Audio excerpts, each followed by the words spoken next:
Boa noite, turma, novamente, né, junto com essa disciplina, que tem a carga horária de 60 horas, né, em que ela se iniciou no dia 30 de abril e vai se estender até o dia 1º de julho.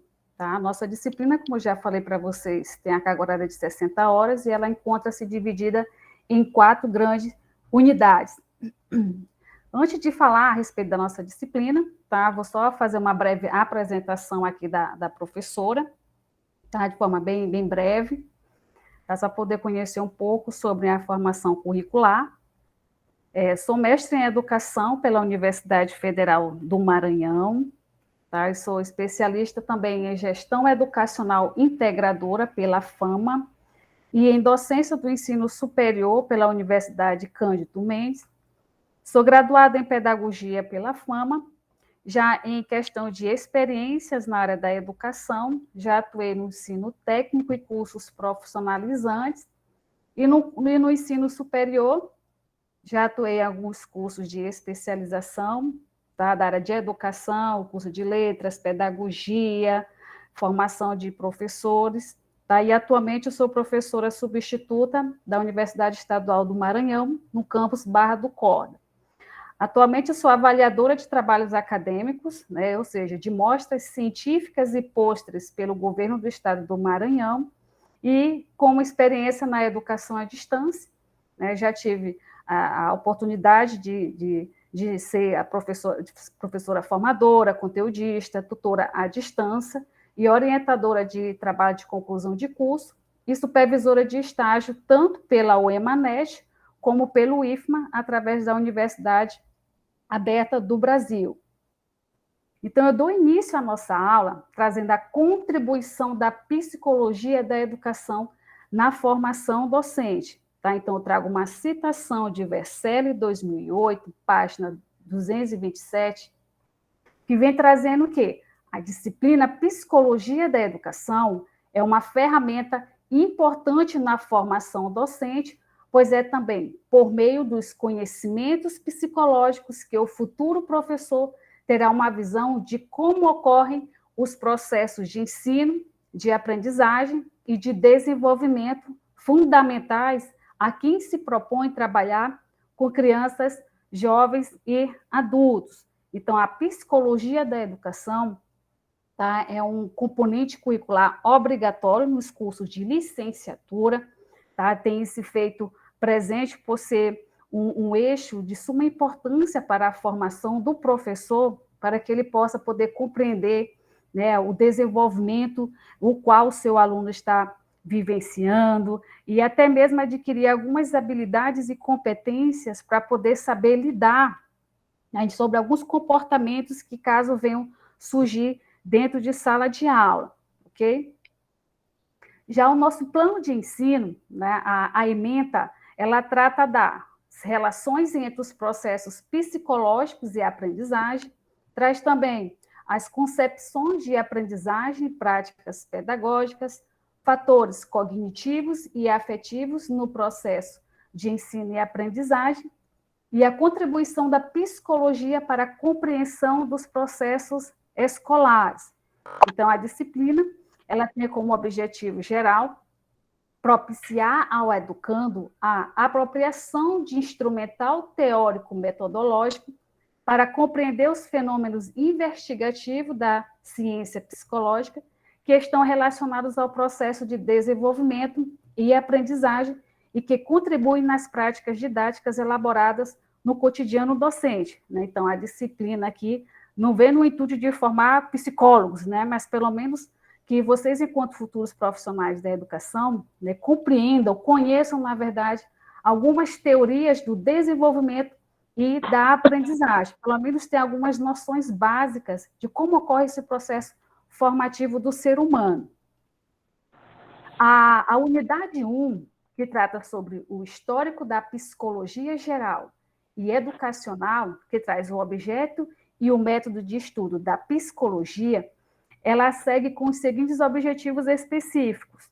O primeiro, visa com que vocês tenham a oportunidade de conhecer a articulação entre os aspectos filosóficos, tecnológicos, sociopolíticos e científicos determinantes no desenvolvimento da ciência psicológica em geral, além de demonstrar a história da psicologia geral e da psicologia educacional, objetivando o seu objeto, né, e o método de estudo, e, por fim, compreender os aspectos da psicologia contemporânea, né, ou seja, entendendo-a como a produção humana em um contínuo processo de elaboração e desenvolvimento.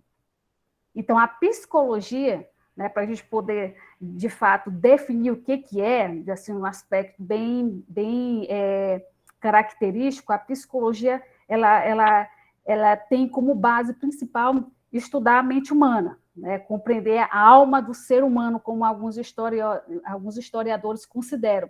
Né? Então, a psicologia, ela, de fato, surgiu a partir do século XVI, tá? Sendo reconhecida como o marco da modernidade e da vivência inédita da individualidade e da interioridade humana. Então, a partir do século XVI, a psicologia ela começou a ter seus primeiros passos, né, para se concretizar. Ainda demorou um certo tempo, porque ela sofreu grandes influências, né, de algumas teorias filosóficas, mas apenas no final do século XIX que, de fato, a psicologia ela foi reconhecida como área do conhecimento científico. Já o pai da psicologia, né, que, de fato, quem criou, né, ela enquanto ciência, foi Wilhelm Wundt, né, que foi o responsável pela criação do primeiro laboratório de psicologia, né, que era voltado à efetivação de experiências na área da psicofisiologia.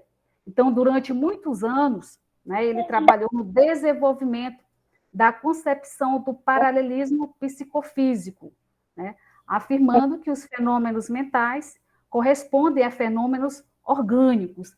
Então, quando ele traz a questão dessa concepção de paralelismo psicofísico, né, que é um dos seus objetos de estudo, que era uma doutrina que estuda a mente, o corpo, então ele tinha como principal objetivo, em uma das suas linhas de pesquisa, estudar o percurso que a dor ela leva para que o ser humano, de fato, caracterize uma perfuração no dedo, por exemplo, se eu tive uma perfuração no dedo, né, furei o dedo.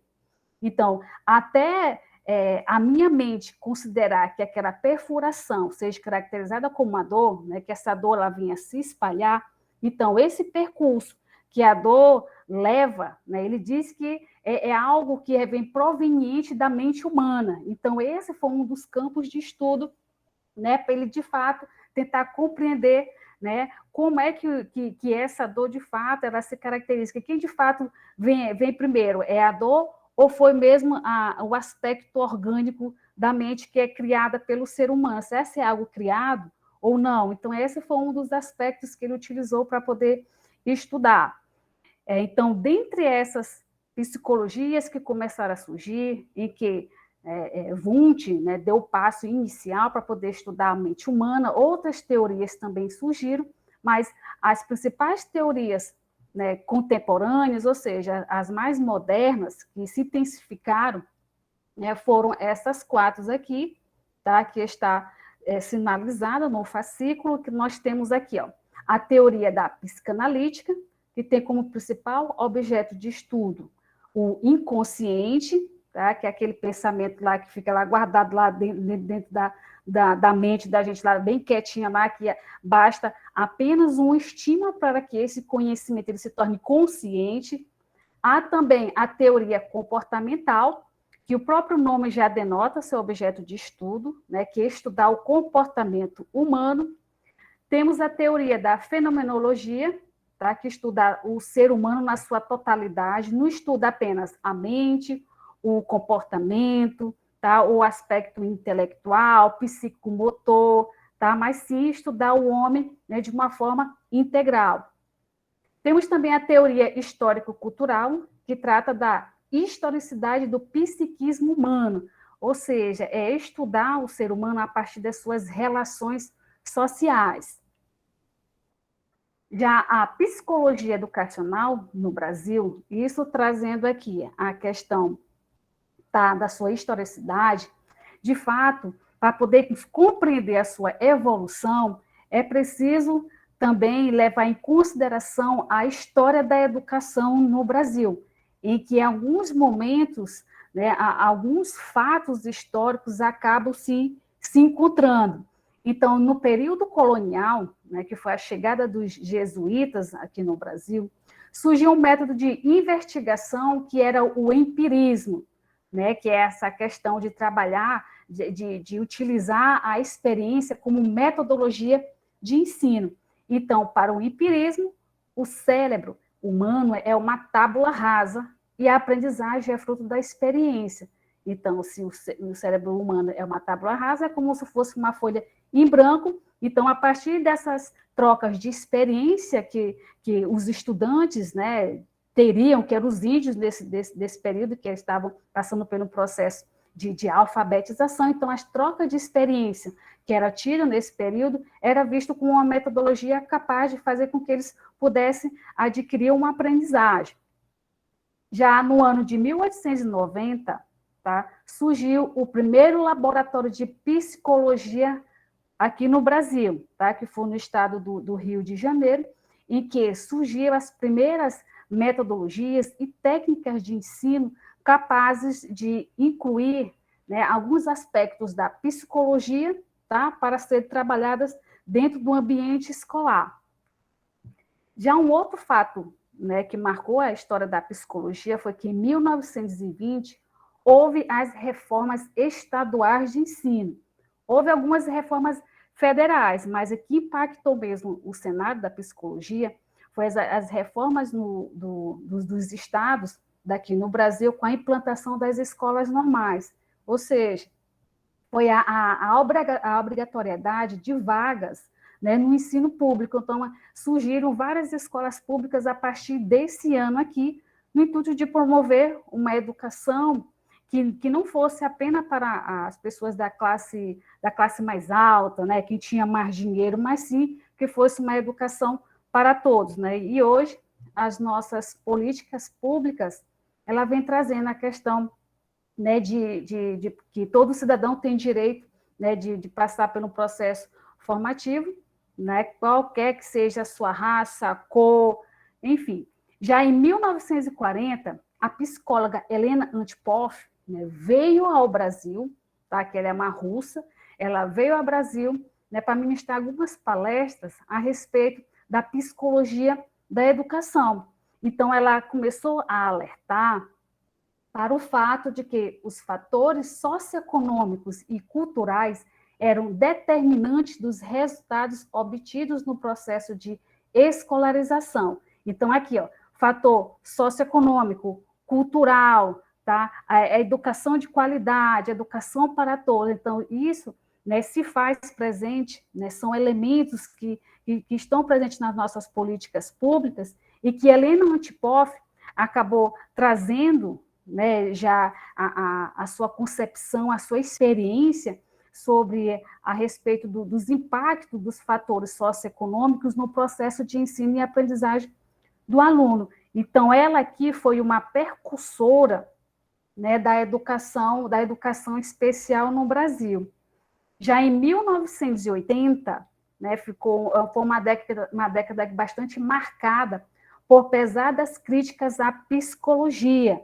Então, aqui nesse período, né, nesta década, alguns professores se recusavam a incluir algumas metodologias, algumas técnicas, até mesmo alguns conceitos da psicologia para a educação, porque eles não sabiam lidar com esse componente curricular, não sabiam, de fato, que tipo de instrumento poderiam utilizar para poder avaliar o seu aluno, a metodologia que poderia ser feito, né, dentre outros instrumentos. Então, eles tinham dificuldade porque eles não haviam passado pelo um processo formativo anterior, né? Então, é por isso que hoje os cursos superiores, né, que ofertam licenciaturas, tá, tem incluído a disciplina de psicologia, tá, na sua grade curricular.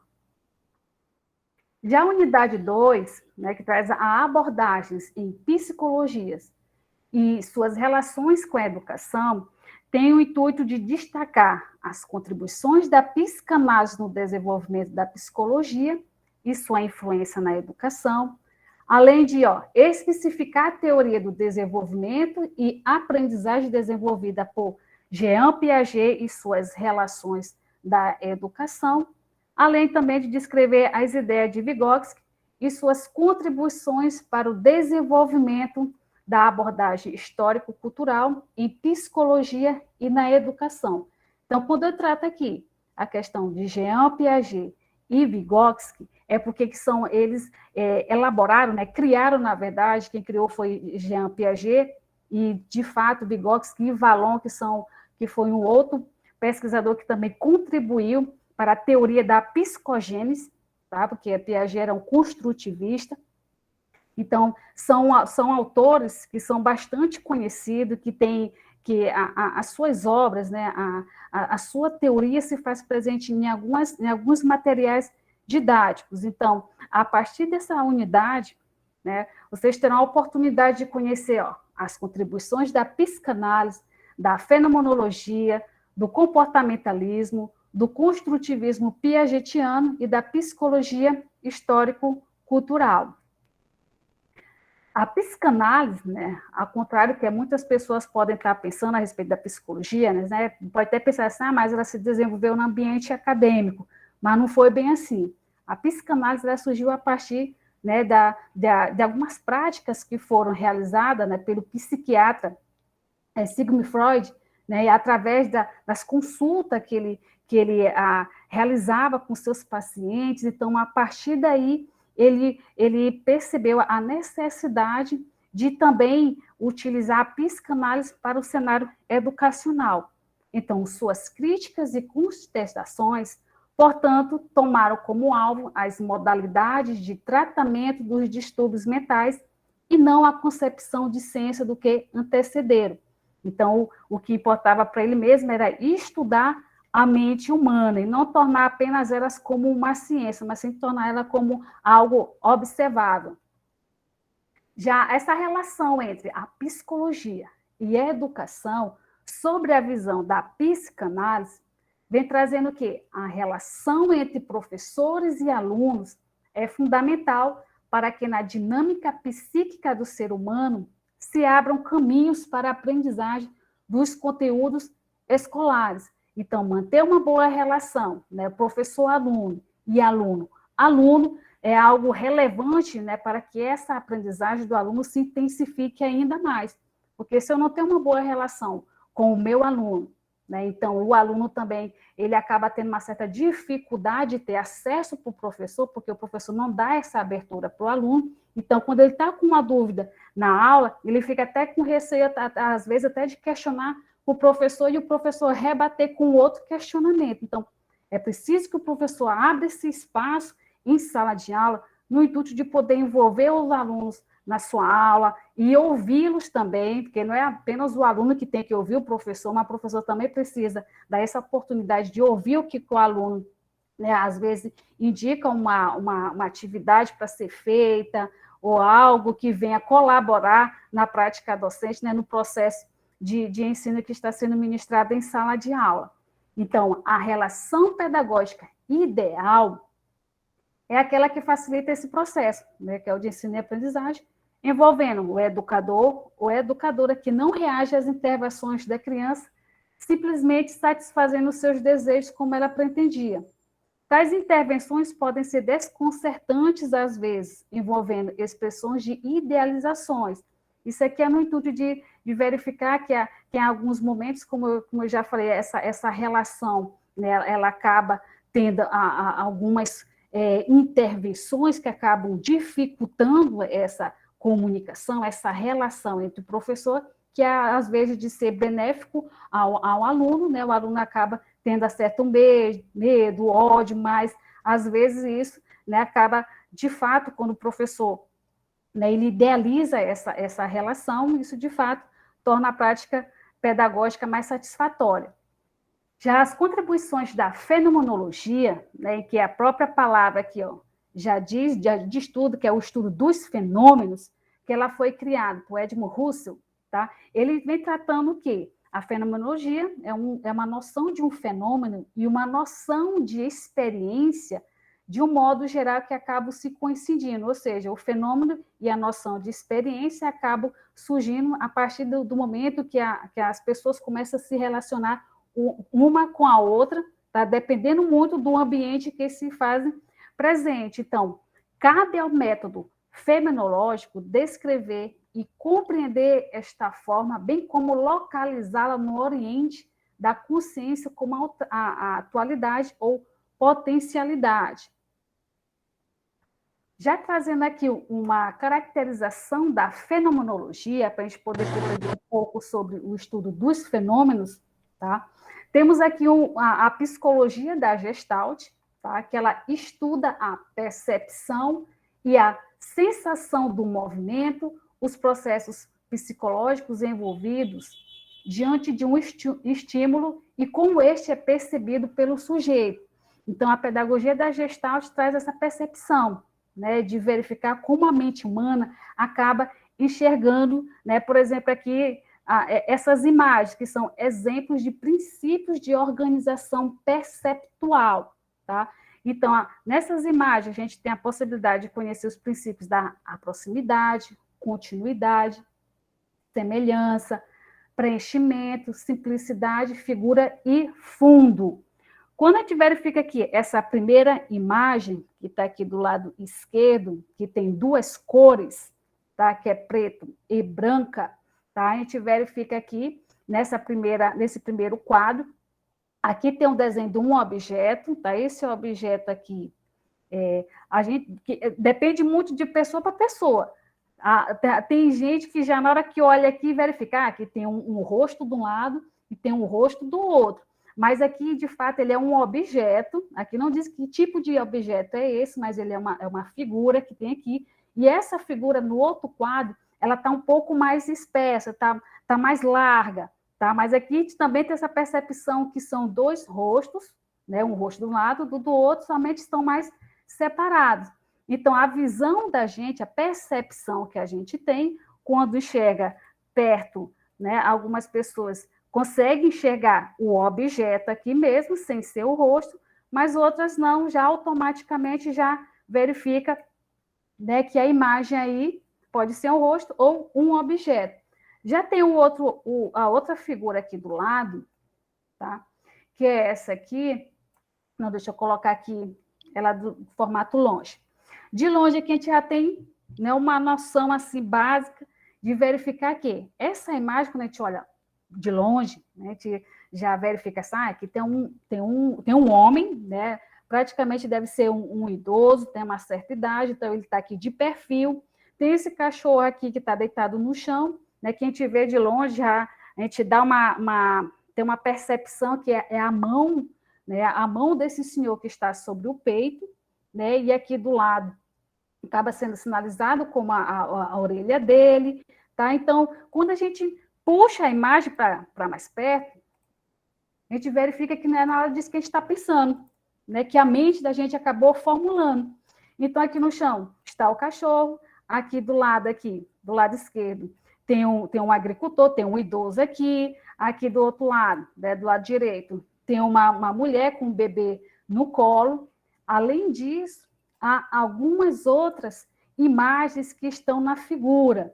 Bem aqui do lado direito, eu não sei se vocês estão conseguindo visualizar cada mãozinha aqui, tem um rosto de uma mulher que também está de perfil, tem um cabelo, tem o olho, tem a sobrancelha, o nariz, lábios, uma parte do pescoço. Já aqui do lado esquerdo, temos duas imagens também de rosto de pessoas. Ó, bem aqui onde eu estou fazendo um círculo aqui, tá? Que aqui não tem como mostrar o laser porque eu puxei o zoom. Bem aqui, ó, perto desse pássaro, aqui tem um formato de um cabelo, tem uma sobrancelha, tem o olho, nariz, boca, e um queixo aqui e o pescoço. Já aqui atrás desse pássaro, bem que, tá, tem uma sombra também de um rosto. Tá? Tem os olhos aqui, tem o nariz, tem a boca, e aparentemente aqui abaixo parece uma barba. É como fosse uma caracterização dessa imagem que está sendo reproduzida aqui, que está de um outro formato, devido ao preenchimento da figura como fundo. Tá? Já as contribuições do construtivismo piagetiano, isso aqui já é trazendo um pouco sobre a teoria de Jean Piaget, tá, que é uma das mais conhecidas e aplicadas dentro do ambiente escolar.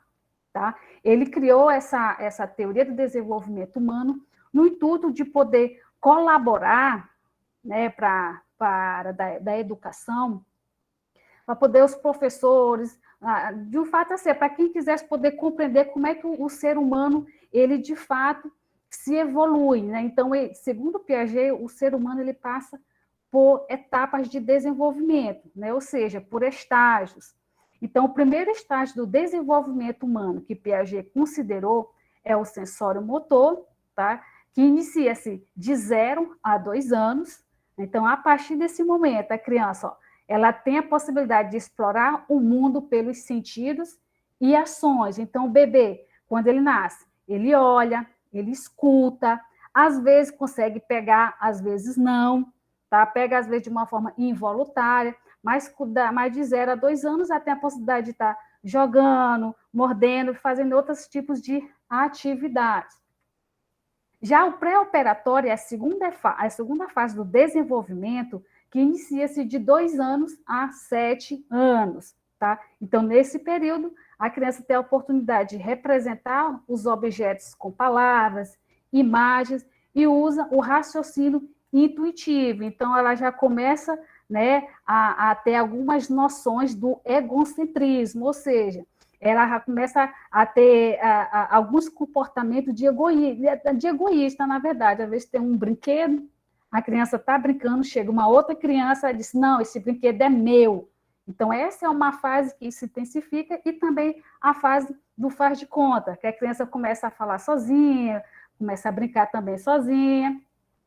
Já o operatório concreto é uma fase que inicia-se de 7 a 11 anos, né? Alguns autores assim acabam sinalizando que Piaget quis dizer que era de 6 ou 7 até 11 anos, tá? Vem relatando que, nesta fase do desenvolvimento humano, tá? A criança ela conserva e reverte seus pensamentos e classifica objetos e acaba sabendo até mesmo a forma de pensar, né, de construir seu pensamento de uma forma mais lógica. Então, ela já tem a possibilidade aqui de se posicionar em alguns momentos, ou seja, já sabe caracterizar em partes o que é o certo e o que é o errado. Já a última etapa, que é o operatório formal, que é de 12 anos ou mais, né, a criança começa a utilizar o pensamento abstrato para situação hipotética. Então, considera a possibilidade lógica. Então, aqui, o raciocínio da criança já está formulado. Então, alguns comportamentos éticos, morais também já começam, já estão já interiorizados e começam já a colocar em prática de uma forma mais intensa. Temos também aqui a teoria, né, que também traz uma base da teoria de Jean Piaget, que é as contribuições de Vygotsky para a psicologia e a educação.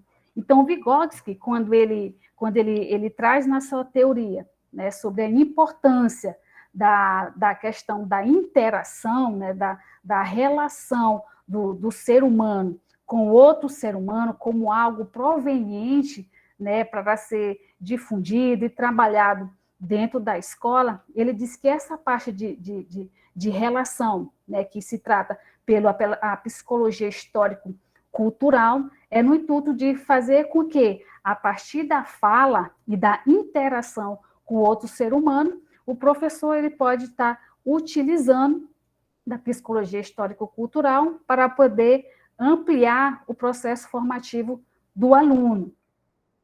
Já a unidade 3, que traz as contribuições da psicologia para a prática escolar cotidiana, visa com que vocês possam compreender a relação entre desenvolvimento e formação humana e suas implicações no processo de ensino e aprendizagem, demonstrar a importância da psicologia para a prática escolar cotidiana e conhecer os aspectos organizadores dos diferentes ciclos vitais e sua relação com os fenômenos cotidianos da prática pedagógica escolar. Então, essa unidade ela acaba trazendo, né, uma contribuição da unidade 2 de uma forma mais intensificada.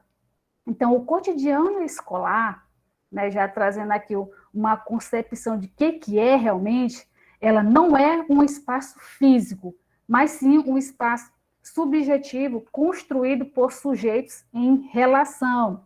Então, essas relações são determinadas pelos autores desse espaço, professores e alunos. Para compreender a subjetividade, é compreender as transformações passadas e atuais da experiência escolar. Então, esse cotidiano escolar, tá? Ela tem, além das suas características, ela tem algumas dimensões. Então, o cotidiano escolar é formado pela dimensão institucional, né, que vem trazendo a organização pedagógica da escola. Temos a dimensão instrucional ou pedagógica, né, que vem demonstrando, tá, as metodologias que o professor pode utilizar, enfatizando a importância da relação professor-aluno, os objetivos que são elencados para que o professor possa alcançar numa determinada aula, né, os recursos didáticos, dentre outros. Já a dimensão sociopolítica e cultural vem, de fato, né, intensificando a questão dos valores que são preconizados pela sociedade. Já as características dos ciclos vitais, né, que fazem parte do cotidiano escolar, ou seja, o ciclo de vida do ser humano, né, enxerga que, através da escola, ela é vista como sempre um espaço privilegiado para observar a diversidade de comportamentos e de agenciamentos vinculares.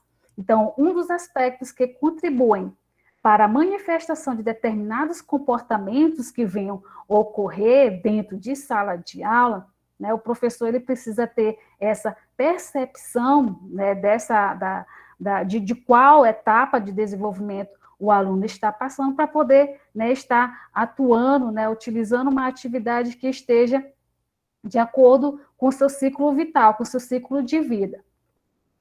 Então, dentre esses ciclos de vida, como já foi relatado aqui anteriormente, né, temos a pedagogia a teoria de Piaget, e novamente já trago aqui um dos ciclos vitais, né, que é o estágio operatório concreto, né, que traz algumas características da criança da primeira infância, né, algumas transformações que acabam ocorrendo com estudantes que estão de 6 a 7 a 11 anos, né, a partir do momento que elas adentram ao cenário educacional. Porque, segundo Piaget, o período que a criança ela inicia sua vida escolar deveria ser de 6 ou 7 anos de idade. E até mesmo as nossas políticas hoje, né, de fato, o ensino fundamental, a criança ela já tem a possibilidade de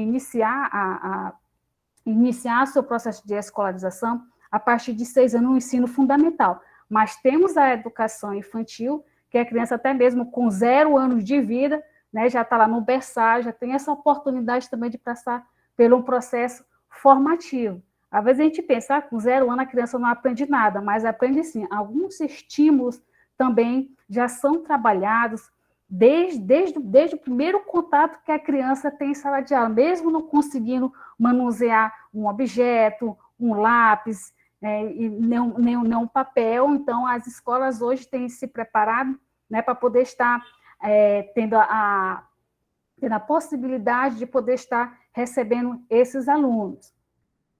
Já a unidade 4, tá, que trata sobre a família e a escola como contexto de desenvolvimento humano, visa analisar as transformações da família e da escola em contexto de desenvolvimento humano, fazer com que vocês também tenham a possibilidade de refletir sobre o desenvolvimento da infância na cultura do consumo e na busca de uma vida mais sustentável, e caracterizar práticas e comportamentos da criança e do adolescente implicadas em seus cotidianos escolares. Então, segundo Decen e Polônia, 2007, vem trazendo o quê? O ambiente familiar, ele contribui no desenvolvimento humano, porque permite com que a criança saiba administrar e resolver os conflitos, isso dependendo muito da faixa etária da criança. Aprende também a controlar suas emoções, expressa os diferentes sentimentos que constituem as relações interpessoais e também aprende a lidar com as diversidades e as adversidades da vida. Já a escola, né, que é uma instituição formal, né, que está preparada para poder reproduzir, né, nem reproduzir, transmitir conhecimento aos seus alunos. Então, ela surge como uma instituição social em que acaba, né, trazendo alguns objetivos e metas determinadas para serem alcançadas. Então, ela emprega e relabora os conhecimentos socialmente produzidos com o intuito de promover a aprendizagem e efetivar o desenvolvimento das funções psicológicas superiores, né? Porque alguns conhecimentos que o aluno, né, quando chega na escola, já chega com o conhecimento, né, que de fato é errado, né, não é correto, então a instituição de ensino, né, de fato, são o principal protagonista do processo formativo do aluno é o professor, né? Então o professor acaba, de fato, né, trazendo esse conhecimento correto, chamando a atenção para o aluno sobre o que é o certo e o que é o errado. Então, essas funções psicológicas que os alunos acabam interiorizando, né, são a memória seletiva. Então, o professor começa também a trabalhar a criatividade do aluno, trazendo algumas metodologias capazes de colocar em prática a associação de ideias, organização e sequência de conhecimentos. Já trazendo também, né, só intensificando a questão da relação família-escola, às vezes a gente pensa assim, a relação família-escola, ela se faz presente mais lá na educação infantil, no ensino fundamental, né? Mas hoje, no próprio ensino médio, algumas instituições de ensino ainda prevalecem, ainda intensificam a questão dessa relação, tá, para contribuir no rendimento escolar do aluno, não só em escolas particulares, mas públicas também agora, algumas instituições até disponibilizam que os pais têm acesso às notas dos alunos pelo próprio ambiente lá virtual. Então, essa é a instituição, né? Tem os boletins eletrônicos, né, que estão disponíveis lá. Os pais dos alunos têm essa possibilidade de poder verificar como é que está o rendimento do aluno e, a partir daí, né, tomar algumas medidas para poder verificar, né, se o aluno precisa melhorar ou não. Então, hoje, essa relação família-escola, né, tem se intensificado na educação básica como geral, na educação infantil, no ensino fundamental e no ensino médio. Já a função social da escola no século XXI, né, isso aqui já é no intuito de poder, né, de fechar essa parte aqui das unidades, tá? Porque a psicologia, né, dentro do ambiente escolar, quando ela é de fato trabalhada de forma correta, tá? Então ela acaba contribuindo para que a função social da escola de fato se efetive, né, no intuito de poder promover uma educação de qualidade. Então, a escola do século XXI, ela visa estimular o potencial do aluno, levando em consideração as diferenças socioculturais em prol da aquisição do seu conhecimento e desenvolvimento global, né, que hoje as escolas né, têm levantado a bandeira dos aspectos culturais também, tá, para trazer para dentro da sala de aula. Então, sobre este prisma, há 3 objetivos que são comuns e devem ser buscados pelas escolas modernas. O primeiro, estimular e fomentar o desenvolvimento em níveis físico, afetivo, moral e cognitivo e da personalidade dentro de sala de aula, desenvolver a consciência cidadã e a capacidade de intervenção no âmbito social, porque não é apenas formar o aluno como cidadão, mas fazer com que o aluno também ele possa se posicionar, tá? Falar mesmo, tá? Aprender em que momento ele pode intervir em prol de algo que seja benéfico para ele ou então para a sociedade como um todo. E promover uma aprendizagem de forma contínua, propiciando ao aluno formas diversificadas de aprender e condições de inserção no mercado de trabalho.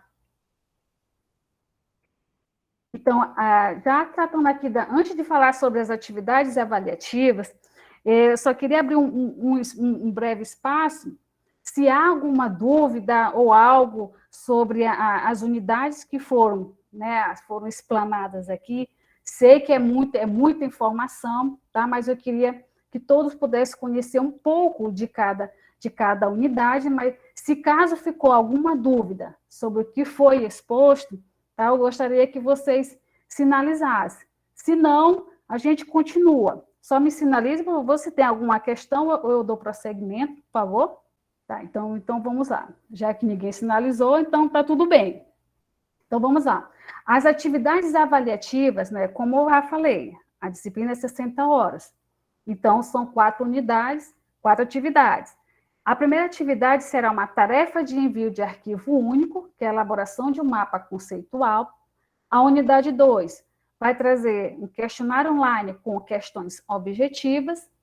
E a unidade 3, que é uma tarefa de arquivo único, que é um texto dissertativo, e por último, que é a unidade 4, será um fórum avaliativo. Então, já trazendo aqui o enunciado da atividade avaliativa da unidade 1, tá? Traz a seguinte contribuição aqui, ó. Informação. Com base na leitura da unidade 1, a partir da página 27 a 37 do fascículo, e após assistir o vídeo sobre mapas conceituais, enquanto material complementar, elabore um mapa conceitual destacando a história da psicologia da educação no Brasil, incluindo principais autores, fatos e acontecimentos que marcaram o cenário educacional do nosso país. Então, a data de entrega é até hoje, tá? Até às 23 horas e 59 minutos. Então, ainda dá tempo de fazer, tá? Então, vamos lá, não deixar lá para a última hora, que a gente deixa para a última hora lá, não consegue fazer a postagem. Temos a atividade avaliativa da unidade 2, como já falei, é um questionário online, com 10 questões objetivas, né? Então, o período de realização, ela vai abrir a partir de amanhã, dia 14, e vai ficar até o dia 27 de maio, até as 23 horas e 59 minutos. Já a unidade 3, temos uma tarefa de arquivo único, texto dissertativo, com o seguinte enunciado. Após a leitura do material de estudo desta unidade e do material complementar disponibilizado no ambiente virtual de aprendizagem, elabore um texto dissertativo de até 2 páginas, descrevendo a importância e as contribuições da disciplina de Psicologia da Educação na formação de professores. Então, o prazo de entrega será até o dia 17 de junho de 2022, então, até as 23 horas e 59 minutos. Quando elaborar esse texto dissertativo, tá? Não esqueçam de colocar as referências, tá? As referências dão um aspecto de cientificidade no seu trabalho, ok? Temos aqui a unidade 4, que é o fórum avaliativo. Há um texto básico de discussão aqui acima, tá? Isso aqui é só para vocês, para representar, que tem um texto. E há uma orientação para a discussão, que nos diz, a partir da leitura do texto acima, do artigo de Decem e Polônia 2007, disponível no material complementar e da videoaula, discuta com seus colegas sobre as contribuições da participação da família na escola e de que forma as instituições de ensino podem ampliar essa relação para melhorar o desempenho e a aprendizagem dos estudantes. Então, aqui a gente verifica que não é apenas um questionamento, é como se fosse 2 questionamentos em um, tá? Então, leiam os comentários postados pelos colegas no fórum e contribuam com os comentários embasados nos conteúdos trabalhados. A atividade, ela vale de 0 a 10, tendo o peso 1. Então, para o alcance dessa pontuação, você deverá atender a orientação para a discussão e realizar essa atividade de interação. Já os procedimentos de ensino, tá, envolvem a participação em atividades presenciais, leitura e interpretação do fascículo, estudo de materiais disponibilizados, resoluções de atividades no ambiente virtual de aprendizagem e resolução de atividade de avaliações presenciais. Já os recursos disponíveis é o fascículo digital, né, o ambiente virtual de aprendizagem e suas ferramentas. Temos também a biografia complementar, tá? Porque a unidade 4, ela corresponde a um artigo científico, tá? Então, há um material direcionado particularmente para essa unidade, e também o outro recurso é um software para a elaboração do mapa conceitual. Então, esse software, a forma como será feito esse mapa, fica a critério de vocês. Então, aqui eu vou finalizando a minha aula, tá? Desejando aqui para vocês bons estudos, mas antes disso, deixa uma frase aqui de Jean Piaget, tá? E que ele nos fala assim: professor não é o que ensina, mas o que desperta no aluno a vontade de aprender. Então, desde já, tá? Desejo para vocês aí bons estudos, foco e determinação aí para poder cumprir mais esse componente curricular, tá? Então, boa sorte, turma, e o meu muito obrigado. Essas são as nossas referências, tá? Para quem quiser aprofundar o conhecimento, tá? E é preciso fazer uma leitura bem assídua, tá? Desse componente. E aqui eu finalizo a nossa aula de abertura